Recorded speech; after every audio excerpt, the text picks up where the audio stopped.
At school lunch, kids were eating like usual. Then suddenly, a girl's eyes started glowing bright blue. Her body began shaking violently. Within seconds, she collapsed on the ground. The teachers went to check on her and found out she had already died. After investigating, scientists concluded she was infected with a special virus. This virus only targeted children. Nearly 90% of kids around the world died from it. All doctors were powerless. Even the president's son got infected. But the president promised he would solve the problem, so the government set up a special department called the CCD to handle the crisis. Meanwhile, a girl named Ruby was celebrating her birthday with her family. Her parents smiled and gave her gifts, but deep down they were terrified, because Ruby had already been infected with the virus too. That night, Ruby couldn't fall asleep, so she quietly walked over to her mom and held her hand. Suddenly, Ruby's eyes glowed orange. She got so scared that she ran back to her room. The next morning, Ruby woke up and was shocked to find that her parents didn't recognize her at all. Can you tell me your name? Mommy, what's wrong? I am not your mommy. Ruby tried to explain that she was their daughter and showed them the birthday gifts she got yesterday, but her parents thought she was a dangerous stranger and handed her over to the disease control center. Ruby was forced into a van. Inside, there were many other kids in the same situation. The guards didn't treat them like children at all. They treated them like criminals. The kids were taken to a room. One boy got beaten just for asking too many questions. Then they were taken for medical exams. According to the doctors, the virus had mutated inside the kids, and because of that, the kids gained superpowers. They were classified by the color of their eyes. Green-eyed kids were super smart. Blue-eyed kids could move objects with their minds. Gold-eyed kids could control electricity. These three types were considered controllable and safe, but red and orange-eyed kids were seen as extremely dangerous, and for them, death was the only outcome. Ruby unfortunately tested as orange. A doctor grabbed her and prepared to inject a sedative to end her life. But right then, Ruby suddenly grabbed his hand and told him she wasn't orange, she was green. The doctor's face instantly went blank, and he actually changed her file from orange to green. It wasn't because the doctor had a change of heart. It was because Ruby had the power to control other people's minds. After the tests, the kids gathered together. Ruby noticed there were no orange or red uniforms, so she realized those kids had probably all been killed. That meant she could never reveal her true power color, or she'd be targeted again. 6 years passed in a blink. Ruby still couldn't get along with the other kids. She wasn't as smart as the green-eyed kids. And that quickly caught the attention of Captain McManus. When she and the other kids returned to their room, a high-frequency sound targeting special kids suddenly came over the speakers. Within seconds, Ruby collapsed and lost consciousness. When she woke up, she found herself in a completely unfamiliar medical room. A doctor was standing next to her. A guard came in and signaled the doctor to leave. But before leaving, the doctor slipped Ruby a note. According to the note, Ruby realized her secret was exposed, and if she wanted to live, she had to go to the boiler room to find the doctor. Ruby snuck out and went to the boiler room. The doctor hid her and quietly led her toward their car, but right before they escaped the base, a guard spotted them and blocked them. At the critical moment, Ruby used her power to control the guard's mind and made him open the gate. Ruby and the doctor walked out of the camp. The feeling of freedom was like nothing she'd ever felt before. But then the doctor told her something terrible, that most adults in the world were already gone, and cities had been completely abandoned. During this time, the doctor also gave her a GPS necklace and told her if she ever got into trouble, just activate it and she would come. They arrived at a camp. Soon after, the doctor met one of her allies. Ruby politely shook his hand, but when they touched, Ruby suddenly saw a disturbing image, kids struggling in pain on the ground, like they were trying to escape his control. Her gut told her that being with this guy was dangerous. Later, while changing clothes, Ruby ran into a girl. The girl shot electricity at Ruby, then hid inside a car. Even after being attacked, Ruby followed her and begged for help. Please, let me in. I have nowhere to go, no one to trust. Please. Hearing the sincerity in Ruby's voice, the girl finally opened the door and let Ruby hide in the car. Inside, Ruby met Liam and his friend. Ruby lied and said she was green. She told them people were hunting her. After hearing that, the two boys decided to help her. And Ruby's gut feeling was right. There really was a team hunting them. Even the doctor who helped Ruby escape was now looking for her. A tense chase unfolded. Eventually, Liam used his blue powers to destroy their pursuer's vehicle.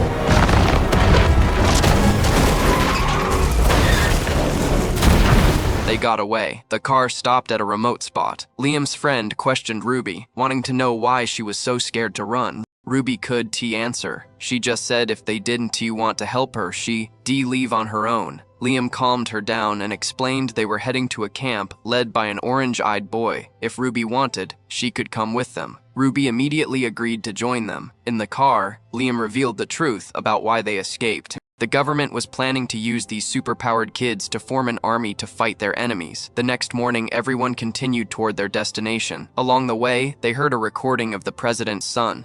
In it, he said if he could be cured, then so could everyone else. That voice gave the group a little hope. Later, they stopped at an abandoned mall. That is when another group of kids attacked them. Things were about to spiral out of control. But then a gold-eyed girl used her power to stop everyone.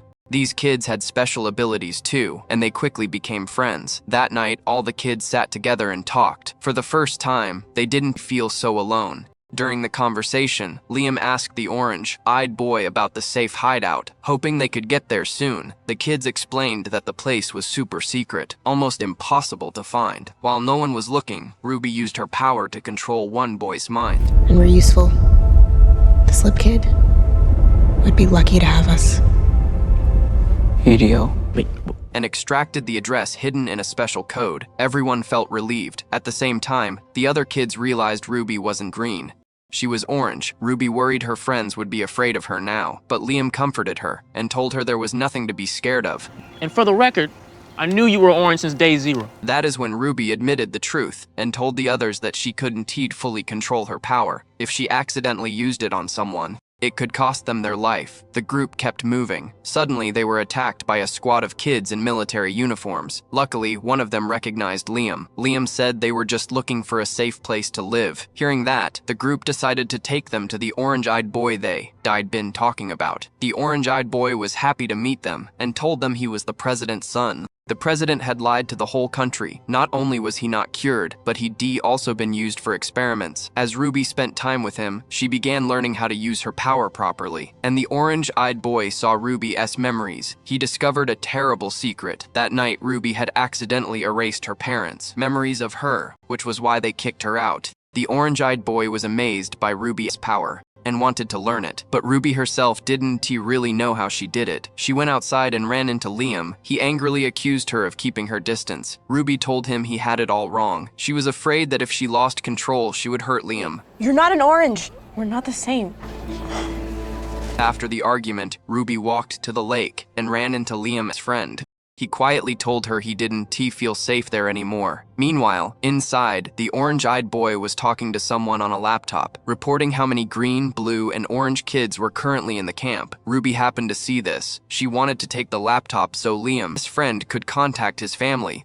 The orange-eyed boy told Ruby he'd only give her the laptop if she taught him her memory. Erasing power. Realizing she had no choice, Ruby agreed. But when she closed her eyes and tried to focus on the power, she suddenly realized the orange-eyed boy was trying to take advantage of her. Ruby punched him hard and ran straight into Liam. When Liam found out, he was furious. He wanted to teach the orange-eyed boy a lesson, but Ruby stopped him. She told him it wasn't safe there. They had to leave immediately. But on the night they were getting ready to escape, the orange-eyed boy showed up with his people. Turns out he had always been loyal to his father. His real mission was to gather as many gifted kids as possible and train them into a powerful army. Without hesitation, the orange-eyed boy took control of Liam and brutally beat him. Seeing that, an angry Ruby used her power to control the commander's mind.